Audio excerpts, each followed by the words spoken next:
The bell at the door of Thompson's diner rang like a warning, cutting through the hum of muffled conversations and the sizzle of the griddle in the kitchen. Clara Thompson, 48, stepped in with steady but discreet strides, the weight of her secret tucked under a plain gray blouse and cheap glasses that dulled the intensity of her gaze.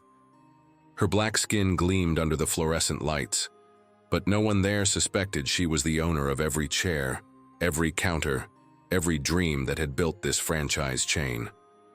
Today, she wasn't the CEO. She was just a woman ordering a meal, testing the waters of her own creation. The air carried the acrid smell of burnt coffee and hot fry oil, a combination that should have been comforting but now felt stifling. Clara approached the counter, where Megan Price, in her early 20s with a shiny name tag, met her with a smile that didn't reach her eyes. "What do you want?" Megan asked. But before Clara could answer, she tilted her head and said, in a tone dripping with disdain, "Are you sure you can afford it?" The words hung in the air, sharp as a blade, and the silence that followed was broken only by the creak of a red stool as a customer shifted uncomfortably, pretending not to hear. Clara felt the old tightness in her chest, an echo of past humiliations she thought she'd left behind. Her fingers gripped the strap of her worn purse, but her face remained a mask of calm, her brown eyes glinting with a determination Megan couldn't comprehend. "A cheeseburger with fries and a soda," Clara said, her voice steady, each syllable a silent challenge. Megan raised an eyebrow, repeating the order loudly, as if she wanted the whole diner to hear, to judge. The customers at nearby tables kept their eyes down, fiddling with napkins or poking at their plates, but Clara felt the furtive glances, the weight of judgment disguised as indifference. The bell at the door rang again, loud as an alarm, announcing another customer, but Clara didn't turn. She sat on one of the red stools, the vinyl cold against her legs, and watched. Above her, hidden in the ceiling fixtures, tiny cameras recorded every movement, every word. Clara had installed them months ago, an invisible shield to protect the soul of her franchise. Today, they captured the raw truth of what was happening here, a truth she would use to change everything. Clara sat on the red stool at Thompson's diner, her old purse clutched against her chest, feeling the weight of Megan's "Are you sure you can afford it?" still lingering in the air. The smell of greasy fries and stale coffee filled the place, mixed with the clatter of dishes in the kitchen. It was supposed to be a welcoming spot, but for Clara, in that moment, it felt like a battlefield. She didn't lower her head, her brown eyes shining with a strength forged from years of facing sideways glances, fixed on the counter where Megan fiddled with the register, a smirk barely hiding her venom. Megan, with her blonde hair pulled into a ponytail that swayed every time she turned her head, didn't let up. "Look, she's still here, thinking she's some VIP, she said loudly, glancing at Troy, who was wiping down a nearby table. Troy, a lanky guy with a sauce-stained apron, let out a nasally chuckle, as if it were the best joke of the day. He passed by Clara, accidentally knocking her purse to the floor with a thud. "Oops, my bad," he said, but his laughter betrayed the lie. The purse lay open, a pen and a tissue scattered on the checkered floor. Clara felt her blood rise, that heat of anger mixed with an old pain. From all the times she'd heard snickers like that, felt looks that diminished her, she remembered her mother, a janitor, who used to say, "Daughter, never lower your head because those who humiliate you don't know who you are." Clara picked up her purse slowly, straightened her posture, and looked at Troy, still chuckling as he scrubbed the table. "Don't worry, I'll manage," she said, her voice calm but solid as stone. Each word was a choice, a way of showing she wouldn't bend. Megan, from behind the counter, didn't let it slide. "Seriously, Troy, I think she's in the wrong place, don't you?" she said, loud enough for other customers to hear. A couple at a nearby table glanced over briefly before returning to their plates, pretending nothing was happening. Clara saw it all, the way people acted like they didn't see, but she knew. Their silence hurt almost as much as Megan's words. She took a deep breath, feeling the weight of every glance, every laugh.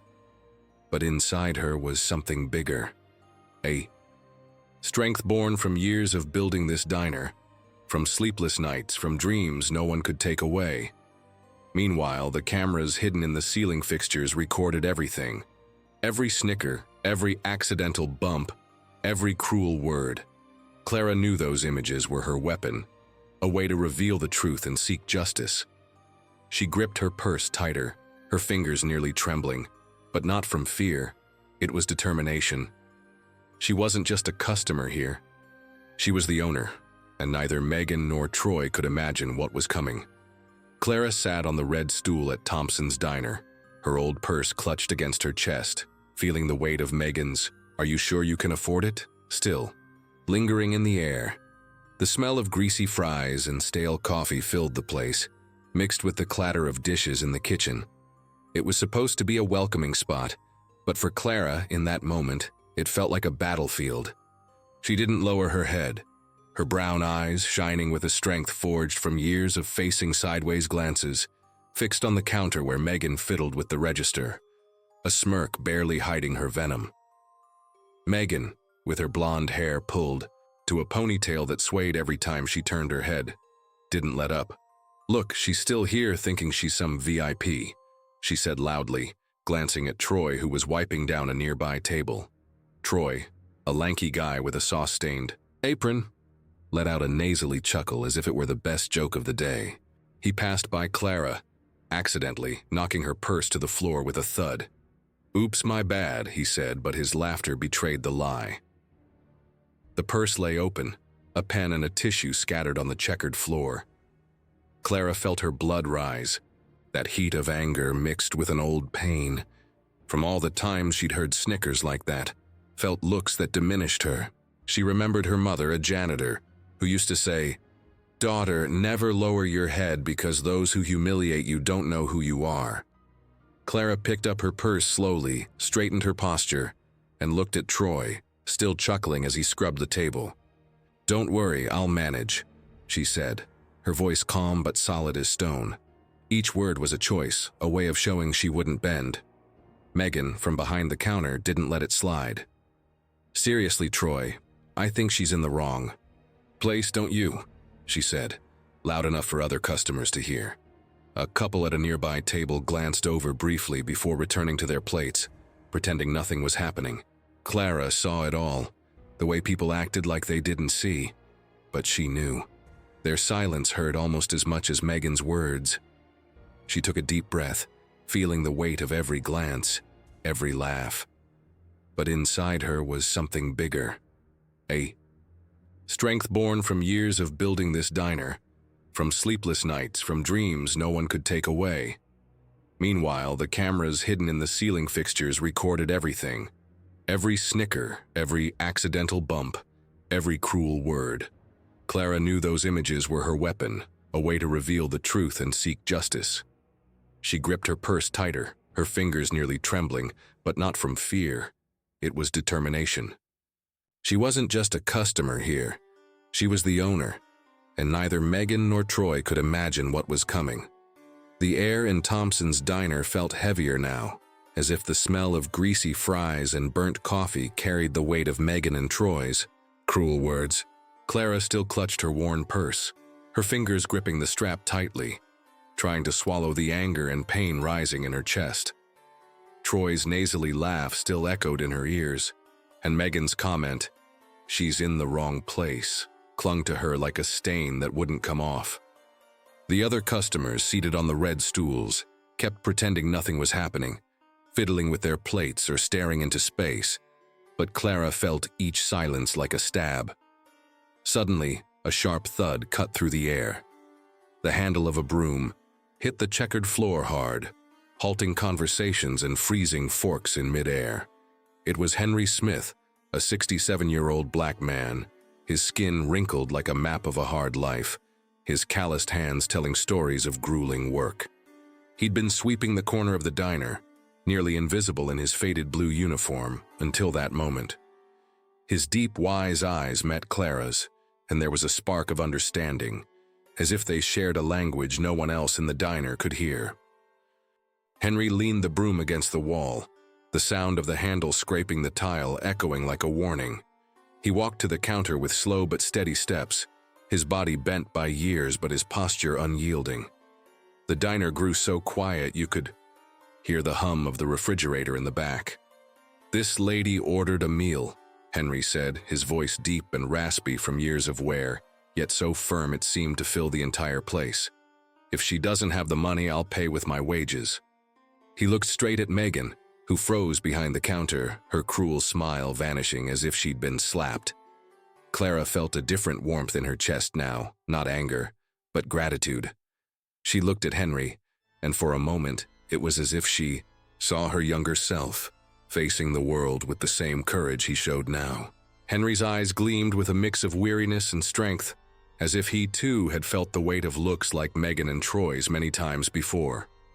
"No need, sir," Clara said, her voice soft, but loud enough to be heard. "I can pay."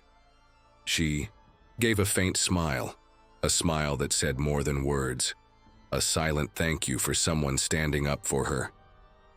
Megan, still behind the counter, opened her mouth to speak, but nothing came out. Troy, who had gone back to wiping the table, stopped, the dirty rag dangling in his hand, his face red as if caught red-handed. The customers, who had been pretending not to notice, now looked openly, some with shame, others with curiosity. The bell at the door jingled again, but no one turned to look.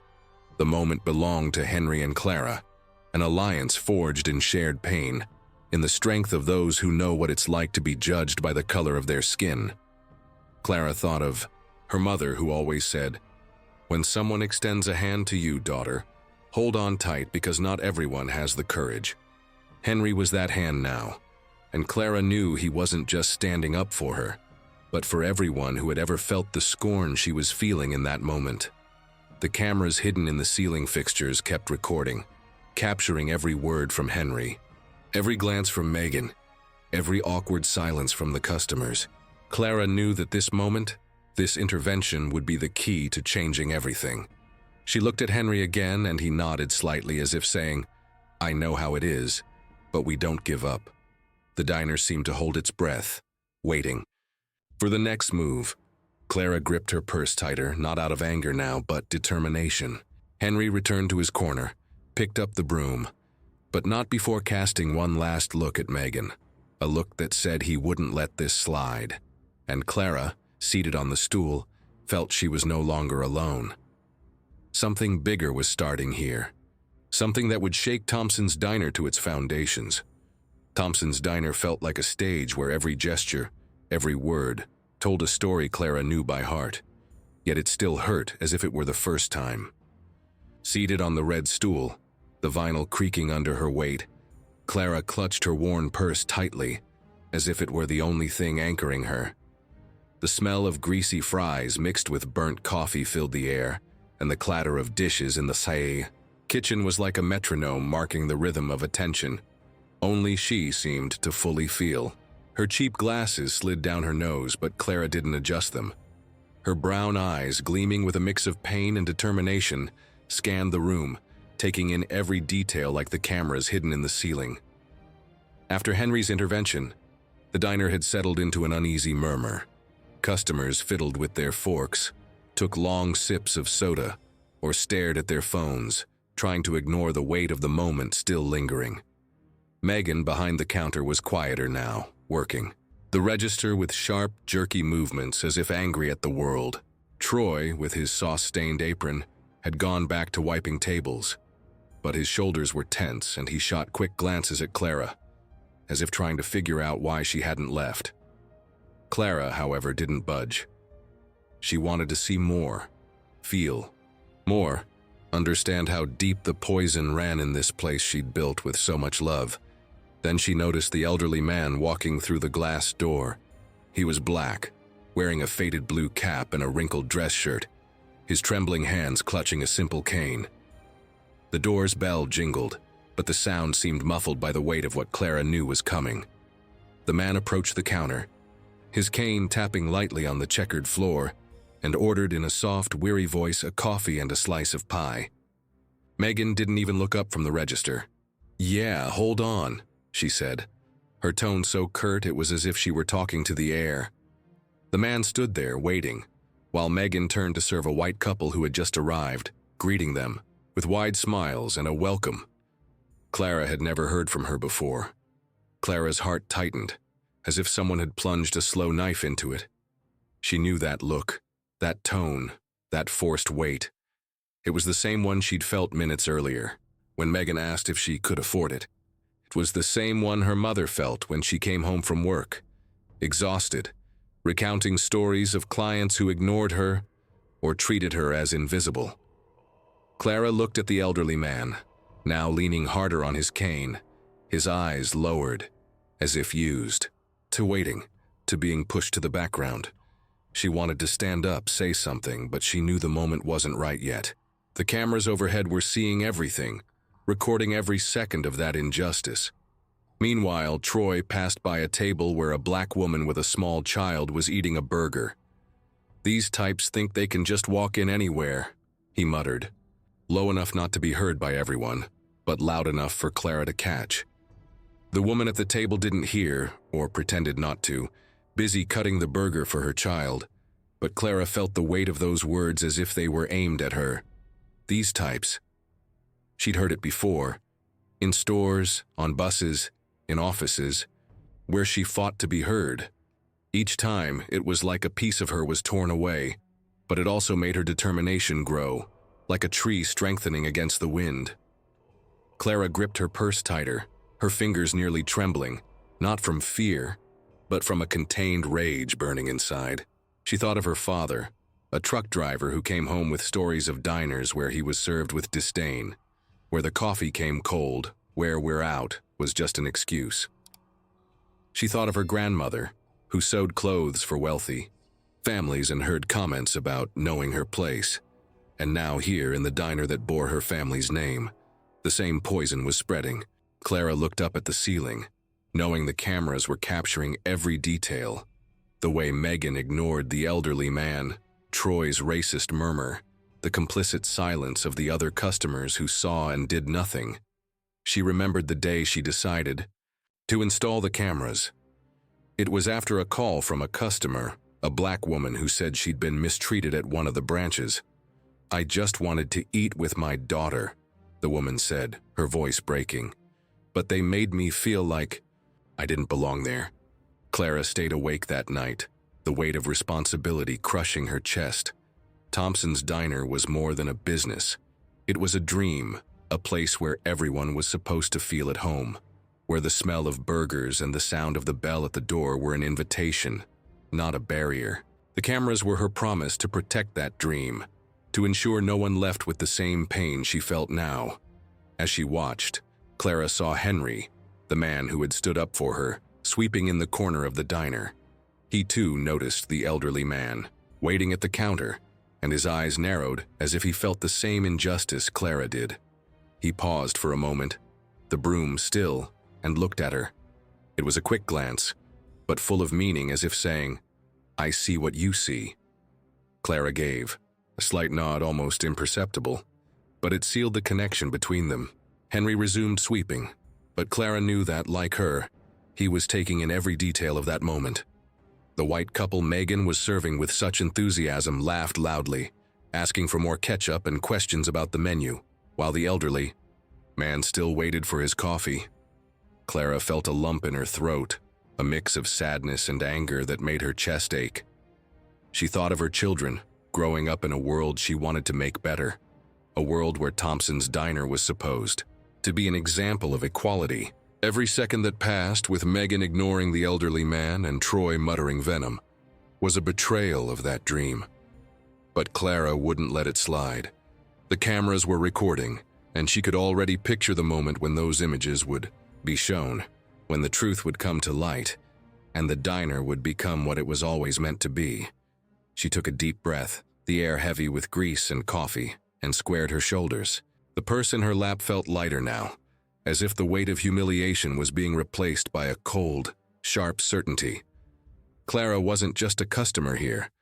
She was the owner, the guardian of a legacy, and those cameras were her proof. The bell at the door jingled again, but Clara didn't look. Her eyes were fixed on the future, on the moment she would rise and show everyone who she really was. Thompson's Diner seemed frozen in time, as if the air, thick with the smell of greasy fries and burnt coffee, was holding its breath, waiting for something to happen. Clara Thompson, seated on the red stool, felt the vinyl sticking to her legs, her worn purse still in her lap, her cheap glasses slipping down her nose. Her brown eyes, which moments ago burned with the pain of prejudice, now gleamed with a cold determination, like a storm gathering on the horizon. The murmur of customers, the clatter of dishes in the kitchen, the hum of the refrigerator, all seemed distant, muffled by the weight of the moment she knew was coming. The cameras hidden in the ceiling fixtures kept recording, capturing every cruel word from Megan, every laugh from Troy, every complicit silence from the other customers. And now it was time for Clara to take the stage. She took a deep breath, the smell of grease and coffee filling her lungs, and stood slowly, with the posture of someone carrying a greater purpose. The stool creaked, and the sound seemed to echo through the diner, drawing curious glances. Megan, behind the counter, stopped fiddling with the register, her face creasing in confusion. Troy, wiping a table with his dirty rag, turned his head, his nasally chuckle dying on his lips. Clara removed her cheap glasses, letting them hang from the collar of her gray blouse, and her eyes met Megan's with a force that made the young woman step back. The diner fell silent, so quiet you could hear the faint sizzle of the cooling griddle in the kitchen. Clara reached into her purse, pulling out a small black remote, simple but brimming with power. She pressed a button, and a low whir came from the ceiling. A retractable screen descended slowly from one of the beams, like a curtain revealing the final act of a play. Customers raised their heads, forks frozen in midair, conversations fading. Even the bell at the door, jingling with the arrival of a new customer, seemed less important. The screen lit up, and there, in vivid color, was Megan, her cruel smile on display, saying, "Are you sure you can afford it?" Her voice echoed through the diner's speakers, sharp as a knife. The image shifted, showing Troy knocking Clara's purse to the floor, laughing as he said, "Oops, my bad." Then came the words Clara had heard minutes earlier, spoken by Troy as he passed a table. "These types think they can just walk in anywhere."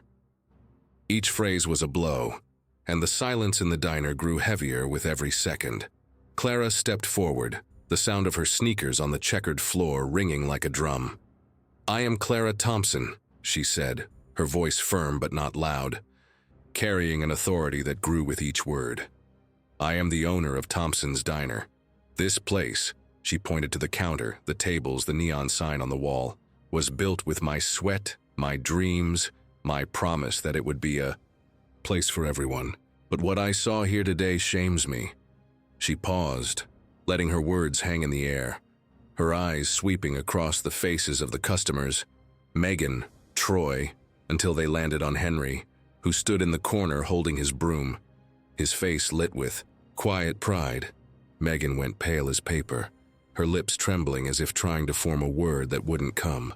Troy dropped the rag on the table, his eyes wide, his body rigid as if caught stealing. The customers, who had previously pretended not to see, now stared open-mouthed, some with hands over their mouths, others whispering to their table mates. The elderly man with the cane, still waiting for his coffee, looked at Clara with a mix of surprise and respect, as if seeing in her something he too carried. Clara pointed to the screen, where Megan's phrase echoed again. "These types think they can just walk in anywhere." The words sounded even crueler in the diner's silence, and Clara saw a woman at a corner table wipe away a tear, as if recognizing the pain in those words.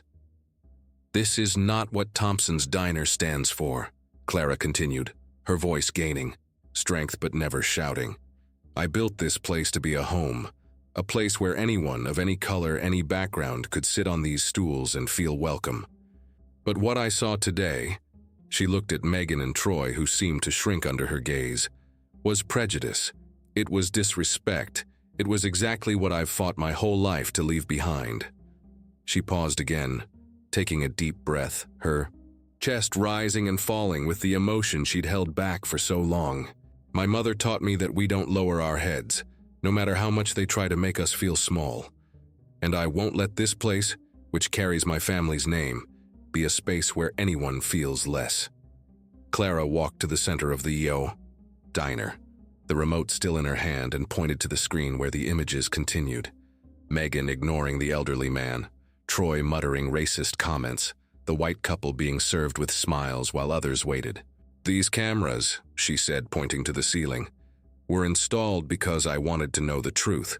I wanted to know if my dream was still alive, and what I saw today showed me we have work to do." She looked at the customers, some now with tears in their eyes, others nodding as if feeling the weight of her words. "This isn't just about me. It's about every person who walked in here and was treated like they didn't belong. It's about the man waiting for a coffee that never came. It's about the mother who heard a comment she shouldn't have. It's about all of us." The diner was so quiet you could hear the wind outside, rattling the sign out front. Clara looked at Henry, now standing still, his broom leaning against the wall, his eyes gleaming with a mix of pride and sorrow. She thought of her mother, who cried on the opening day of the first diner, saying, "You made a place for everyone, daughter."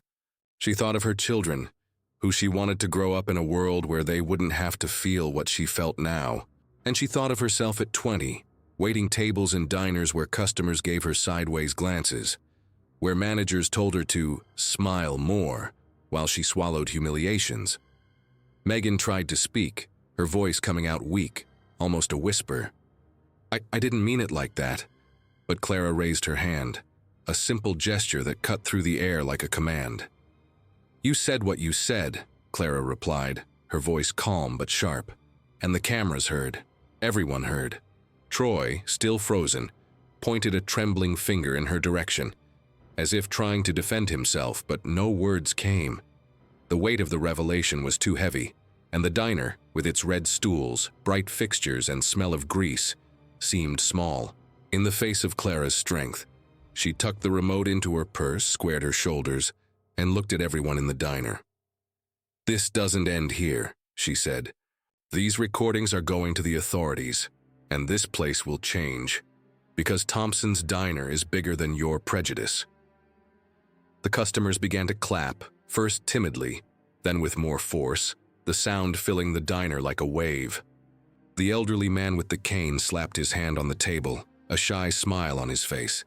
Henry in the corner nodded, as if saying, "You did the right thing." And Clara, at the center of it all, felt the weight of the pain transform into something new: hope. She knew the next step would be difficult, but she was ready. The dream of Thompson's Diner wouldn't die here. Clara Thompson, a 48-year-old black woman and the owner of the Thompson's Diner chain, entered one of her branches in disguise, only to face the venom of prejudice. Megan, behind the counter, asked if she could afford it, while Troy knocked her purse to the floor and laughed, muttering racist comments. The weight of their words and looks brought back old scars, but Clara stood firm, knowing hidden cameras were recording everything. Henry, an elderly employee, defended her with courage, slamming his broom on the floor and offering to pay for her meal. Clara witnessed more injustices, like an elderly black man being ignored, until, in a moment of strength, she stood, removed her disguise glasses, and revealed she was the owner. With a remote, she played the recordings of Megan and Troy on a screen, shocking the diner and earning applause from the customers. Now, with the truth exposed, Clara is ready to make a decision that will change everything. The applause in Thompson's Diner still echoed, like a wave filling the space, making the silver fixtures tremble, and the red stools seemed to vibrate with the energy of the moment. Clara Thompson stood at the center of the room, the remote still, in her hand, her brown eyes shining with a mix of determination and pain. The smell of greasy fries and burnt coffee, once stifling, was now just a backdrop to the weight of the truth she had just revealed. The retractable screen, still hanging from the ceiling, replayed Megan's cruel words. "These types think they can just walk in anywhere," the sound booming like thunder, silencing any attempt at defense. Megan, behind the counter, was pale, her lips trembling as if grasping for an excuse that didn't exist. Troy, with the dirty rag abandoned on the table, looked shrunken, his face red, his eyes wide like someone who knew they'd lost the game. Clara took a deep breath, the heavy air filling her lungs, and stepped forward, her sneakers squeaking on the checkered floor. The sound was small but seemed to fill the diner, as if each of her movements carried the weight of years of struggle. "You violated what this place stands for," she said, her voice firm but calm, cutting through the silence like a blade. "Thompson's Diner isn't just a restaurant, it's a dream. My dream. A place where anyone, no matter who they are, can sit on these stools and feel at home. But you," she pointed at Megan and Troy, her eyes locked on them as if she could see through their souls, "did the opposite. You made people feel small, unwanted, like they didn't belong here." The customers, who had been clapping moments before, were now silent, their eyes glued to Clara. The elderly man with the cane, still waiting for his coffee, sat up straighter, his face lit with quiet pride. A woman at a corner table, who had wiped away a tear during the screen's display, held her young daughter's hand, as if shielding her from what she'd seen. Henry, in the corner of the diner, gripped his broom tightly, his eyes shining with a mix of support and sorrow, as if he too felt the weight of what was happening. Clara glanced at him for a moment, and his slight nod was enough to let her know she wasn't alone. Megan tried to speak, her voice coming out weak, almost a whisper. I didn't mean it like that. It was just context, you know?" She stammered, her hands fidgeting with her apron, her blonde ponytail swaying as she looked at the floor, unable to meet Clara's gaze. Troy, bolder, pointed a trembling finger at her. "This isn't fair," he said, his voice loud but shaky as if trying to convince himself. "You can't just show that like this without explaining. We were just joking." But his words fell flat, drowned by the weight of the images on the screen, which now replayed the moment he knocked Clara's purse to the floor, laughing as if it were a joke. Clara raised her hand, a simple gesture that silenced Troy instantly. "Joking?" she repeated, her voice low but so sharp it seemed to slice through the air. "Humiliating someone isn't a joke. Making someone feel less because of the color of their skin isn't a joke. Ignoring a customer while serving another with smiles isn't a joke." She paused, letting her words sink in, her eyes sweeping the diner, meeting those of each customer, as if wanting everyone to grasp the weight of what she was saying. "You didn't just disrespect me, you disrespected every person who walks through that door." She pointed to the entrance where the bell still jingled softly with the wind. "And every brick of this place I built with my own hands." She walked to the counter, the sound of her sneakers echoing in the silence, and stopped in front of Megan. "Megan Price," Clara said, her voice firm but not shouting, as if delivering a verdict. "Troy Miller." She turned to Troy, who looked like he wanted to disappear into his apron. "You're fired. As of now, you're no longer part of Thompson's Diner." The words hit like thunder, and the entire diner seemed to hold its breath. Megan let out a sob, covering her mouth with her hands, her eyes welling up but too afraid to meet Clara's gaze. Troy, more defiant, slammed his fist on the table, the dirty rag falling to the floor. "This is unfair," he shouted, but his voice was weak, as if he knew there was no defense left. Clara wasn't done. "The recordings you saw," she continued, pointing to the screen, now frozen on the image of Megan ignoring the elderly man, "have been sent to the authorities. What you did here isn't just a violation of my restaurant's rules. It's a violation of the law. And that has consequences." She paused, letting the weight of those words settle. "You can try to justify it, say it was just a joke, or just context, but the cameras don't lie, and the truth doesn't forgive." Two security guards, whom Clara had discreetly called before revealing her identity, appeared at the diner's door, the bell jingling sharply as they entered. They were tall men in black uniforms, their expressions serious but calm.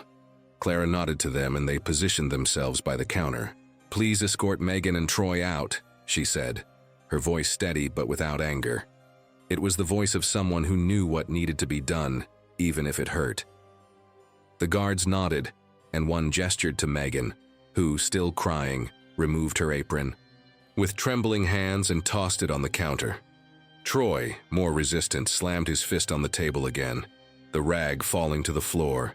"This is unfair," he shouted, but his voice was weak, as if he knew there was no defense left.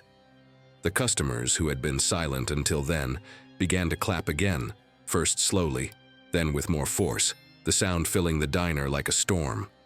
The elderly man with the cane slapped his hand on the table, a shy smile lighting his weary face. The woman with the young daughter hugged her child, as if shielding her from the world, but also as if sensing something was changing. Henry, in the corner, gripped his broom so tightly his knuckles were white, but his eyes shone with pride. He looked at Clara, and the slight nod she gave in return was like a promise. Thompson's Diner would become what it was always meant to be. As Megan and Troy were escorted out, the bell at the door jingling for the last time, Clara stood in the center of the diner, her heart pounding. She thought of her mother, who always said, "Daughter, when you build something, build it with love, but also with courage." She thought of her children, who she wanted to grow up in a world where prejudice had no place. And she thought of herself at 20, waiting tables in diners where customers ignored her, where managers treated her as invisible. Every clap echoing now was a victory, not just for her, but for everyone who had ever felt the weight of being judged. Clara took a deep breath, the smell of grease and coffee now mingled with something new, hope. She looked at the customers, at Henry, at the diner she'd built, and knew this wasn't the end. It was the beginning of something bigger. "This place will change," she said, her voice ringing through the room. "And we'll do it together." The applause grew even louder, and Clara, for the first time that day, felt a smile spread across her face. Thompson's Diner was hers, and she wouldn't let anyone take away what it meant.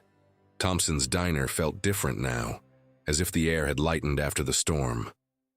The applause from the customers still echoed in Clara's memory, but the weight of the revelation of firing Megan and Troy still pressed on her chest. The bell at the door had jingled for the last time as the guards escorted the two out, and the murmur of the customers returned, timid, as if everyone were trying to process what had just happened. The smell of greasy fries and burnt coffee lingered, mixed with the sound of dishes being stacked in the kitchen, but Clara was no longer in the center of the room. She crossed the diner with steady steps, her sneakers squeaking on the checkered floor, and approached the counter, where Megan now, without her apron, stood frozen, her face red with tears and shame. "Megan," Clara said, her voice low but firm, like someone calling for a conversation that couldn't be avoided. "I want to talk to you, in the storage room, now." It wasn't a question, but it wasn't a cruel command either. It was the tone of someone who knew something needed to be said, something beyond the public firing. Megan hesitated, her tear-filled eyes avoiding Clara's, her blonde ponytail disheveled, as if her world had crumbled. She nodded almost imperceptibly and followed Clara, dragging her feet, as the customers watched with looks that mixed curiosity and judgment. Clara opened the storage room door at the back of the diner, and the smell of cleaning supplies and cardboard boxes enveloped them. The fluorescent light flickered slightly, casting shadows on the concrete floor, and the cramped space felt like a confessional, a place where truths needed to be spoken. Clara closed the door behind them, the click sounding loud in the silence. She stood facing Megan, her arms crossed, not out of anger, but as if holding her own strength to keep her emotions in check. Megan, leaning against a stack of boxes, wiped her tears with the back of her hand, her face streaked with mascara, her lips trembling as if trying to hold back a sob. "Why do you act like that?" Clara asked, her voice calm but cutting, each word heavy with everything she had seen and felt that day. "Why did you look at me, at that elderly man, at anyone who doesn't look like you, and decide they don't belong here?" She paused, letting the question hang, her eyes locked on Megan, who seemed to shrink under the weight of that gaze. "I want to understand, Megan. Because what you did today isn't just a stray comment. It's not just a moment. It's something bigger, something that hurts people, that destroys what this place means. Megan opened her mouth, but her words came out jumbled, fragile. It's not personal, she mumbled, staring at the floor, her hands clutching the hem of her shirt. I didn't mean, She stopped as if the words were too heavy to carry. Clara took a step forward, the sound of her sneakers echoing in the storage room, and tilted her head, as if trying to see beyond Megan's surface. Not personal? Clara repeated, her voice still calm but with a tone that demanded the truth. You asked me if I could afford it. You ignored an elderly man who just wanted a coffee. You made people feel like they were worth nothing. How is that not personal, Megan? Megan's tears fell faster now, dripping onto the concrete floor, and she shook her head as if trying to push away reality. I don't know, she said, her voice breaking. I don't know why I did it, I didn't think. She lifted her eyes for the first time, meeting Clara's, and there was a mix of shame and desperation, as if she were lost within herself. Clara stayed silent, watching, letting the weight of the confession fill the space between them. She thought of her mother, who always said, "Daughter, sometimes people hurt because they're hurting, but that's no excuse." Clara wanted to understand, to know what drove Megan to act this way, because deep down she believed change was possible even if it hurt. You need to tell me the truth, Clara said, her voice now softer, almost like a mother speaking to a daughter. Because what you did today isn't just about me or the diner. It's about who you are and what you carry inside you. So tell me, Megan, why? She crossed her arms, waiting, her heart pounding, but not with anger. It was a mix of hope and resolve, a desire that something could change, even if it was hard. Megan swallowed hard, the trembling sound filling the storage room, and finally looked at Clara, her eyes red but with something new, as if she were facing the truth for the first time. It's just, she began, her voice barely a whisper. I don't know how to explain it, I grew up angry. Angry about things that have nothing to do with you. She stopped, her eyes fixed on a box of ketchup packets nearby, as if it were easier to talk to it than to Clara. I didn't mean to hurt anyone, but sometimes when I see certain people, I feel him again. My dad. And I can't stop. The words came out haltingly, like pieces of something bigger, something she had never said out loud. Clara stayed silent, her heart tightening at the mention of Megan's father. She knew that kind of pain, the weight of carrying old wounds, of letting them bleed onto others. She thought of her own past, the times she had to swallow humiliations, the nights she cried alone, promising herself she'd be stronger. Megan, Clara said, her voice now laced with a compassion she hadn't expected to feel. What happened to you was wrong. But turning that pain into prejudice, into words that wound, into actions that diminish others, that's a choice. And it's a choice you made today.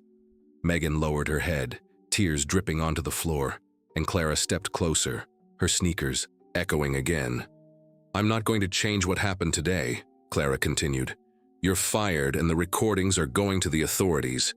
But I want you to think about this, Megan. Think about what you carry and what you do with it, because the pain you feel doesn't give you the right to hurt others.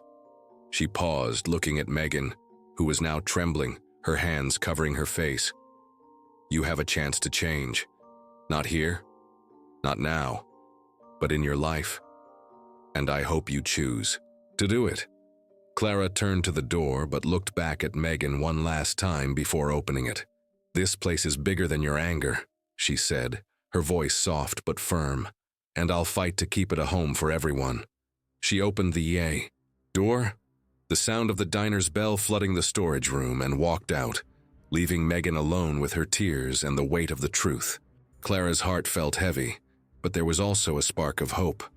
Maybe, just maybe, this confrontation could be the start of something new, not just for the diner, but for Megan too.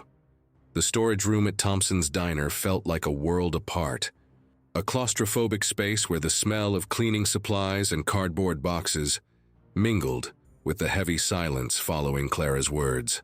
The fluorescent light flickered, casting trembling shadows on the concrete floor, and the sound of the door, which Clara had closed as she left, still echoed like a period at the end of an unfinished conversation.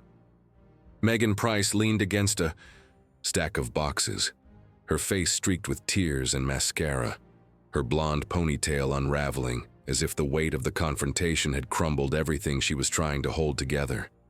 Clara, standing before her, arms crossed but with a softness in her eyes that blended resolve and compassion, waited. She had just asked, "Why do you act like that?" And now, the silence between them felt like a fragile bridge, waiting for Megan to find the courage to cross it. Megan took a deep breath, the trembling sound cutting through the air, and wiped her face with the back of her hand, leaving a black streak of mascara on her skin. "You don't understand," she murmured, her voice so low Clara had to lean in to hear. "It's not about you. It's not about that man. It's not about anyone here." She paused, her eyes fixed on a box of ketchup packets, as if it were easier to talk to it than to face Clara. "It's about me, about what I've carried since I was a kid." The words came out slowly, as if each one hurt, as if Megan were tearing open an old wound that had never healed. Clara stayed silent, her sneakers firm on the floor, but her heart pounded. She knew the pain of carrying scars, of feeling the weight, of a past that shapes the present. Her mother always said, "Daughter, everyone has a story, but not everyone knows how to tell it." Clara wanted to hear Megan's, not to forgive what she'd done, but to understand, to maybe find a spark of change in the chaos. "Tell me, Megan," Clara said, her voice soft but firm, like an outstretched hand. "Who are you? What made you this way?" Megan swallowed hard, the sound loud in the quiet storage room, and finally lifted her red, tear-filled eyes to meet Clara's. "My dad," she began, her voice trembling as if breaking through a barrier. "He was black. I was 7 when he left. One day he was there, laughing with me, teaching me to ride a bike in the backyard. The next he was gone. No letter, no call, nothing." She paused, her chest rising and falling quickly, as if the memory physically hurt. "My mom. She never got over it. She said he abandoned us because of who he was, that he was no good, that people like him are never any good. And I grew up hearing that, Clara. I grew up believing it." Clara felt a pang in her chest, a mix of sadness and understanding. She thought of her own father, a truck driver who faced sneers at roadside stops but always came home with a smile for her. She thought of her grandmother, who sewed clothes for wealthy families and heard comments about knowing her place. And now, here in the cold, dimly lit storage room, she saw Megan, a young woman carrying a pain that wasn't hers but had shaped who she'd become. "So you put that anger on me," Clara said, her voice calm but direct. "On people like me, on the elderly man who just wanted a coffee. You let your father's pain turn into poison." Megan nodded, tears falling onto the concrete floor, dripping like rain. "I know it's wrong," she said, her voice breaking. "I know it's not fair, but every time I see someone like you, I feel him. I feel him leaving me, and I don't know how to stop." She covered her face with her hands, her shoulders shaking, her sobs now loud, echoing in the storage room like a cry held back for years. "He left me because of who he was," she murmured, the words almost inaudible. "And I grew up hating that, hating him, and somehow hating you, even without knowing you." Clara stayed silent, her heart heavy.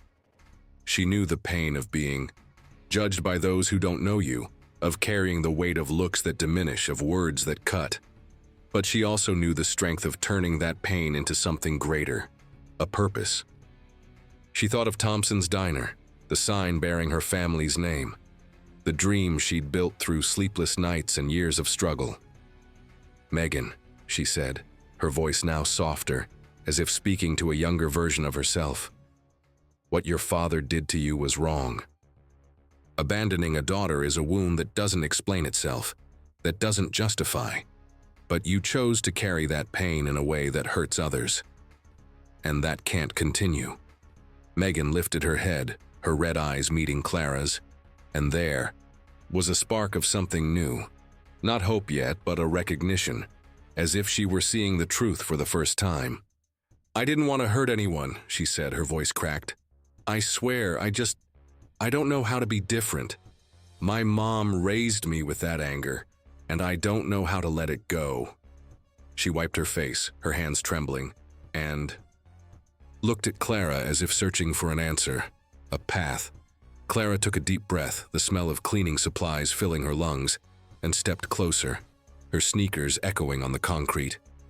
"You can't change the past," she said, her voice firm but full of a compassion that came from years of facing the world. "What your father did, what your mother taught you, that's not your fault. But what you do with it, Megan, that's your choice. And today you chose to hurt people. You chose to look at me and ask if I could afford it. You chose to ignore an elderly man who just wanted a coffee. And those choices have consequences." She paused, letting the words hang, their weight filling the storage room. "But you can also choose differently," Clara continued. "Not here, not in my diner. Because what you did today ended that chance. But in your life, you can choose to look at that anger and decide not to let it control you. Because, Megan, that anger isn't yours. It's your father's, your mother's. A past you don't have to carry forever." Megan stayed silent, her crying quieter now, but tears still falling.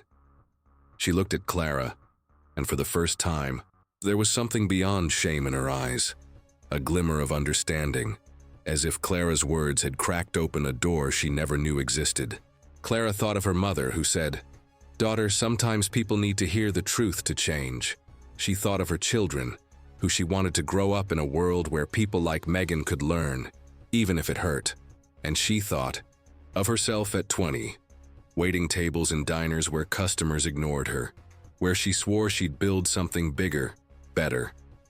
Clara stepped back, her sneakers echoing again, and looked at Megan one last time.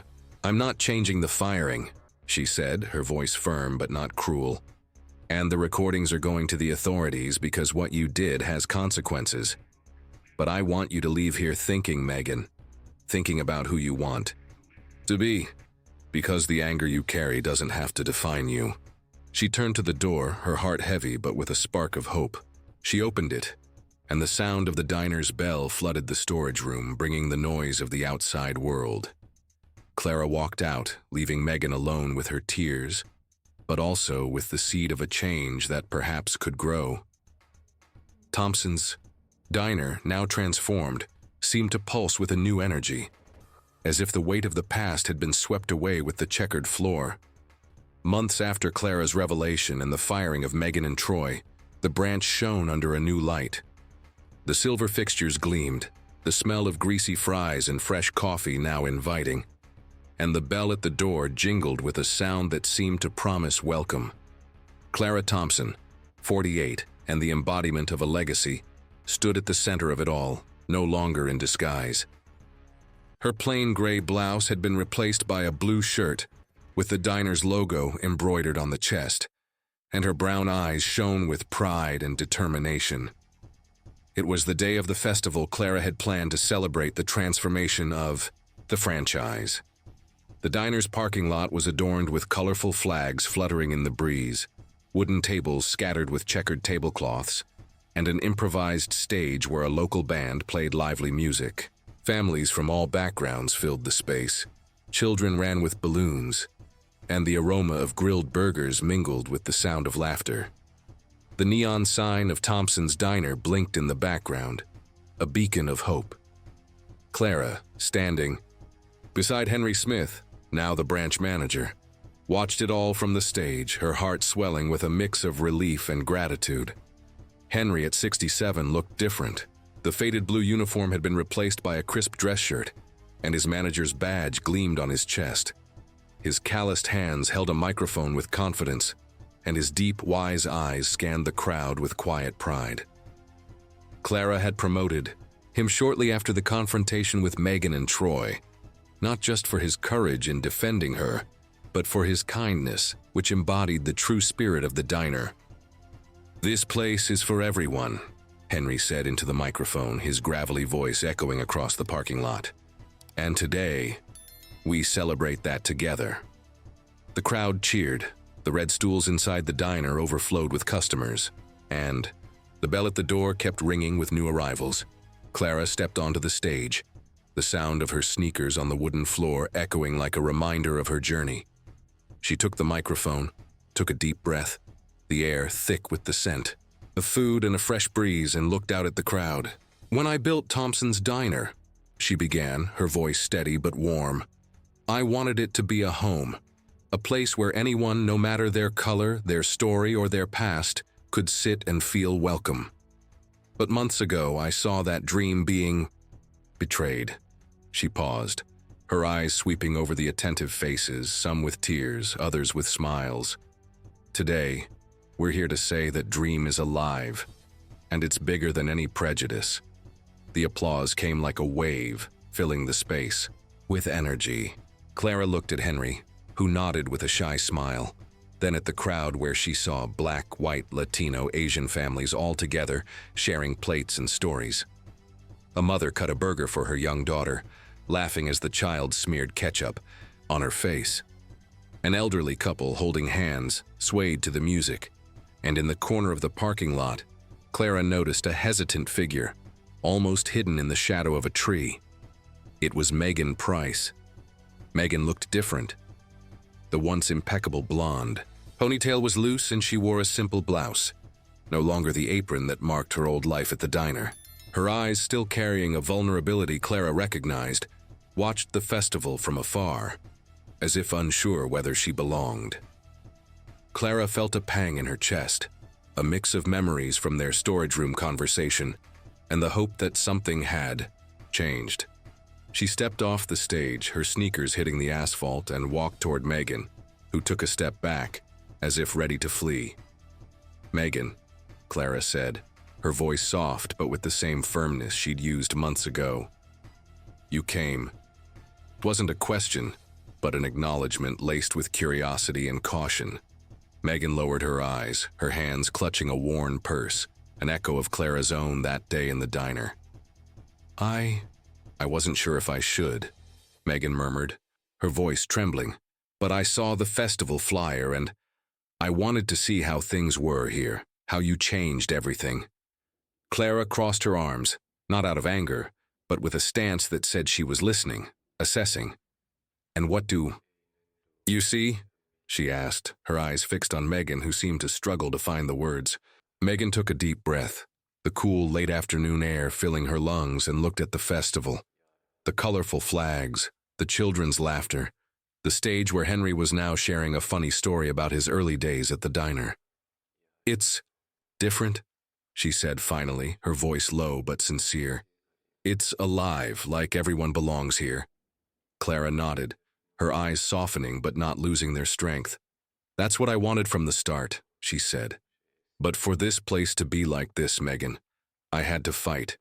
I had to confront what you and others brought here." She paused, letting the words linger, the sound of music in the background mixing with the distant jingle of the diner's bell. "You told me in the storage room that you carried anger from your father, from your story. Have you thought about that since?"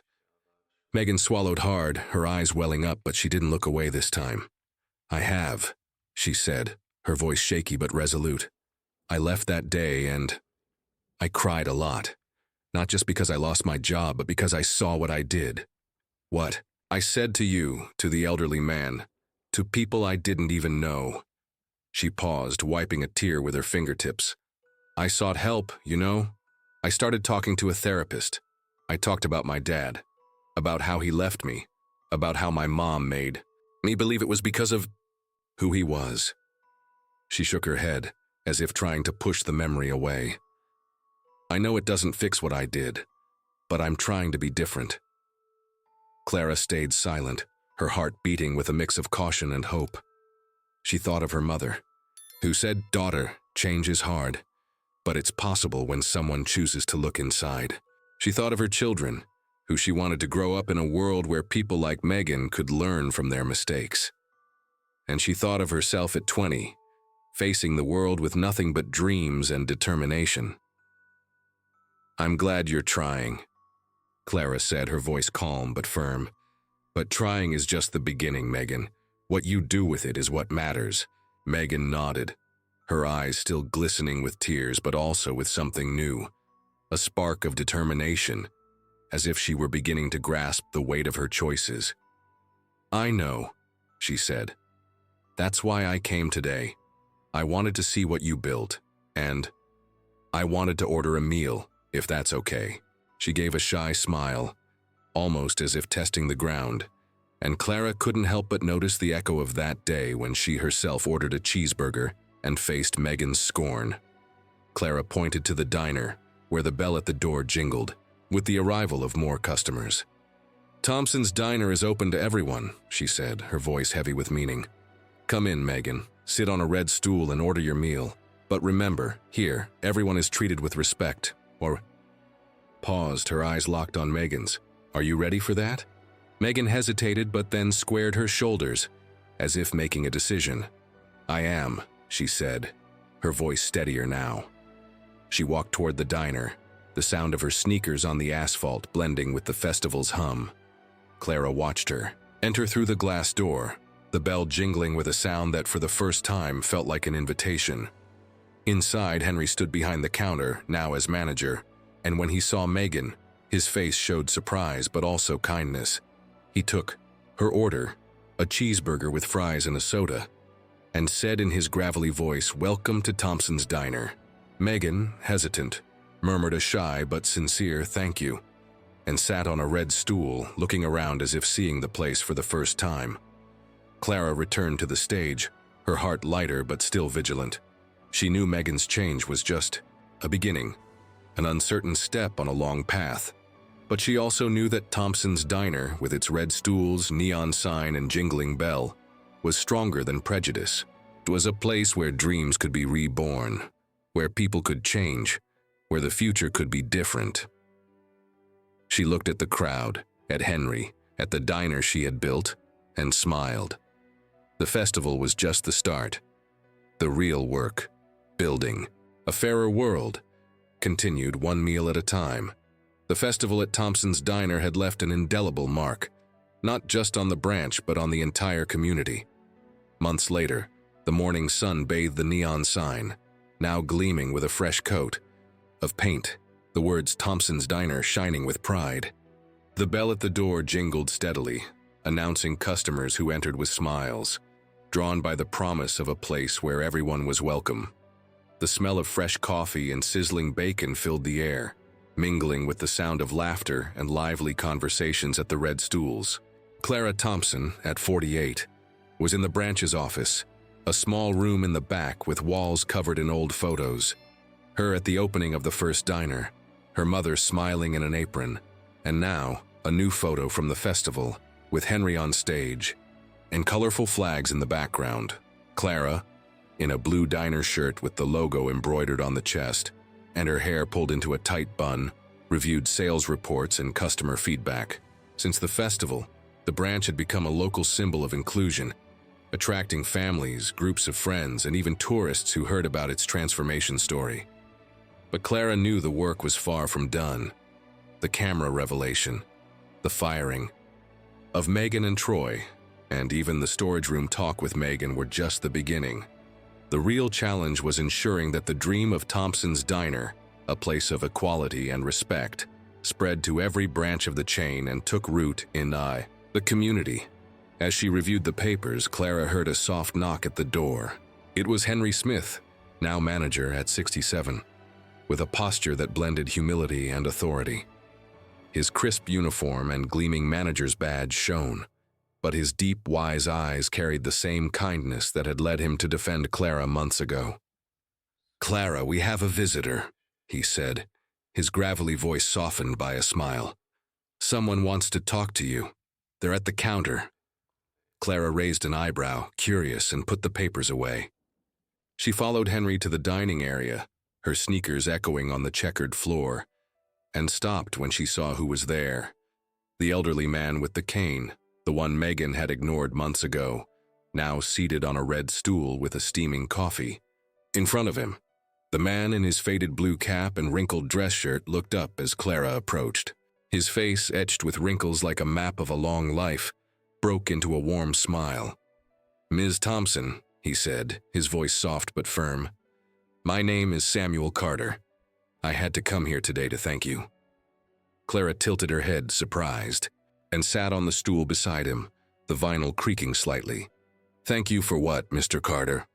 she asked, her brown eyes gleaming with curiosity.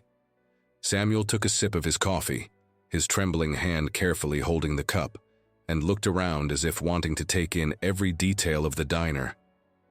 "That day, when that young lady ignored me, at the counter, I felt something I knew all too well," he began, his voice heavy with memories.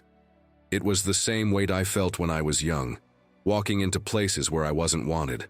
But when you stood up, showed those recordings, and spoke with such fire, you made me feel seen. You made me feel like I belonged here." He paused, his eyes glistening with emotion. "And now, every time I come, I'm treated like I'm at home. That's more than a hot coffee, Ms. Thompson. That's dignity." Clara felt a lump in her throat, emotion rising like a wave. She thought of her mother who said, "Daughter, a real place isn't just about food, it's about heart." She thought of her children, who she wanted to grow up in a world where people like Samuel never felt invisible. "Mr. Carter," Clara said, her voice soft but firm, "that's why I built this place. And hearing that from you, it means we're on the right path." Samuel smiled, tapping his cane lightly on the floor, a gesture that seemed to seal a silent connection. Between them, Henry, watching from the counter, approached with a slice of apple pie, placing it in front of Samuel with a smile. "On the house," he said, winking at Clara. The old diner pulsed with life, customers chatting, the bell jingling, and Clara felt her mother's dream alive in every act of kindness, every cup of coffee served with respect. But there was more to do. She knew other branches of the chain needed monitoring. That prejudice didn't vanish with a single festival or a single firing. That afternoon, Clara gathered the branch's staff in a corner of the dining area after the lunch rush. Henry stood beside her, and the employees, a mix of new and old faces from all backgrounds, listened attentively. "What happened here months ago," Clara began, her voice echoing in the attentive silence, "was a reminder that the dream of Thompson's Diner requires vigilance. It's not just about serving food, it's about serving respect, dignity, equality." She pointed to the neon sign visible through the window. "That name carries my family's story, but also the responsibility to do better, and that starts with each of you." She announced a new training program for all branches, focused on inclusion and equitable service, with workshops led by diversity experts. The cameras, once used to capture prejudice, would now monitor progress, ensuring every customer was treated with the same respect Samuel Carter felt now. Clara also unveiled plans for a community campaign, Tables for All, which would bring events like the festival to other branches, spreading the message of inclusion. As she spoke, Clara noticed movement at the entrance. The bell jingled, and Megan Price stepped in, hesitant as she had been at the festival. She was no longer the arrogant young woman from months ago. Her eyes, still tinged with vulnerability, searched the diner for something. Perhaps redemption, perhaps a new beginning. Clara paused her speech, the employees turning to see Megan, who held a small paper bag. "Sorry to interrupt," Megan said, her voice low but steady, "but I brought something." She pulled a notebook from the bag, its pages filled with handwritten notes. "I wrote about what I've learned," she said, looking at Clara. "About my anger, about what I did here, and about how I want to be different. I don't expect to work here again, but I wanted you to know." Clara took the notebook, her fingers brushing the yellowed pages, and looked at Megan, seeing the spark of change she had planted months ago. "Thank you, Megan," she said, her voice laced with cautious compassion. "This means more than you know. Keep going down this path." Megan nodded, a shy smile breaking through, and left, the bell jingling behind her. The employees, watching in silence, turned back to Clara, as if seeing in her the strength to transform, not just the diner, but people too. That night, Clara stayed, late in the office, the desk lamp illuminating the photos on the wall. She opened Megan's notebook, reading passages about guilt, regret, and the desire to change. One line stood out. "I learned that the hate I carry isn't mine. And now, I want to learn how to let it go." Clara closed the notebook, her heart heavy but hopeful. She thought of her father, who faced the world as a truck driver, her grandmother, who stitched dreams into others' clothes, and her mother, who taught her never to lower her head. Thompson's Diner was more than a restaurant.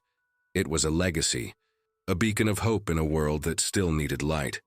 She looked out the window, seeing the neon sign glow in the darkness, and smiled. The bell jingled one last time, as if announcing not just a customer, but a future where Clara's dream would keep growing, one table at a time. Thompson's Diner awoke under a gray sky, heavy clouds promising rain. But inside, the warmth of the griddle and the aroma of freshly brewed coffee filled the air. The bell at the door jingled steadily, each chime an invitation for new faces and old stories. Clara Thompson, at 48, stood behind the counter, no longer in disguise, but with the serene authority of someone who had turned a dream into a legacy. Her blue diner shirt gleamed under the silver fixtures, and her brown eyes, now free of cheap glasses, surveyed the dining area with a mix of pride and vigilance. The neon sign blinked outside, a beacon against the gloom, and the red stools were filled with customers, families laughing, friends sharing stories, strangers exchanging smiles. It was a special day.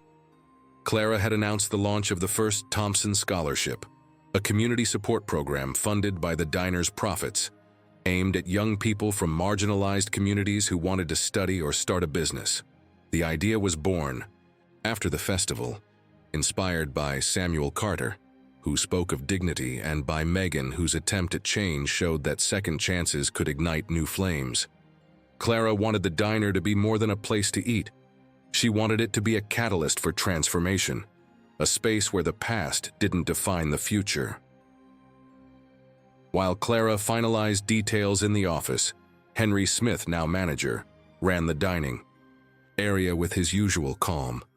At 67, he moved with the energy of someone who had found purpose, his manager's badge gleaming on his chest like a medal. He paused beside Clara, holding a coffee cup. "You see who's outside?" he asked, nodding toward the glass door. Clara followed his gaze and saw a familiar figure, Megan Price, standing under the diner's awning, shielding herself from the drizzle that had begun to fall. Her blonde hair was loose and wet, and she held a small umbrella, her eyes fixed on the neon sign, as if summoning the courage to enter. Clara took a deep breath, the smell of fries and coffee filling her lungs, and walked to the door. The bell jingled as she opened it, the sound cutting through the damp air. "Megan," Clara said, her voice firm but welcoming. "Come in. You're getting wet out there." Megan hesitated, her eyes lowered, but stepped forward, her umbrella dripping on the checkered floor. "I wasn't sure if I should come," she said, her voice nearly drowned out by the rain. "But I heard about the Thompson Scholarship, and I wanted to tell you something." Clara gestured to an empty red stool, and they sat. The vinyl creaked, and the diner's hum felt like a distant backdrop. Megan pulled a crumpled flyer from her bag bearing the Thompson Scholarship logo. "I applied," she said, her voice trembling but gaining strength. "I want to study psychology. I want to understand why I did what I did, why I carried so much hate. And I want to help people like me, who grew up with anger they can't explain." She paused, her eyes meeting Clara's, now with a determination absent months ago. "You made me see I could choose differently, and now I want to make it work." Clara stayed silent, her heart beating with a mix of surprise and hope. She thought of her mother, who said, "Daughter, A small flame can start a fire if you nurture it. She thought of her children, who she wanted to see a world where people like Megan could turn pain into purpose. "Megan," Clara said, her voice soft but weighty, "you're taking a big step. It's not easy to look inside, but that's how we change. And if the Thompson Scholarship can help you on that path, then it's already fulfilling its purpose." Megan smiled, a shy but genuine smile, and wiped a tear. "Thank you," she murmured, "for not giving up on me even after everything." Clara nodded, her eyes shining with restrained emotion. "It's not me who didn't give up," she said. "It's you." She pointed to the dining area, where Henry was serving a slice of pie to Samuel Carter, who laughed with a young granddaughter by his side. "Look at this place. It's made of people who choose to do better. You're choosing that now." That night, the Thompson Scholarship launch took place in the same parking lot as the festival. Despite the rain, the space was full, with colorful umbrellas and makeshift lanterns lighting the checkered tables. Clara took the stage, now covered by an awning, and spoke about the program. Thompson's Diner isn't just a restaurant. It's a promise that everyone deserves a chance, a table, a future. The crowd cheered, and Clara saw Megan among them, clutching the flyer tightly, as if it were a map to a new path. Samuel Carter, seated near the stage, tapped his cane on the ground, a wide smile on his face. Henry, beside Clara, handed her a plaque with the scholarship's name engraved with the words, "For a world where everyone belongs." Clara held the plaque, its weight echoing her journey, and thought of her grandmother, who sowed dreams, her father, who faced roads and prejudice, and her mother, who taught her never to lower her head. The diner, with its jingling bell, red stools, and neon sign, was the flame she had nurtured for years, and now it burned brighter than ever. When the rain stopped, a faint rainbow cut across the sky, and the diner's sign reflected in a puddle, as if Clara's dream were mirrored in the world. She looked at the crowd, at Henry, at Samuel, at Megan, and knew the legacy of Thompson's Diner would live on, not just in the restaurant's walls, but in every person who chose to light their own flame.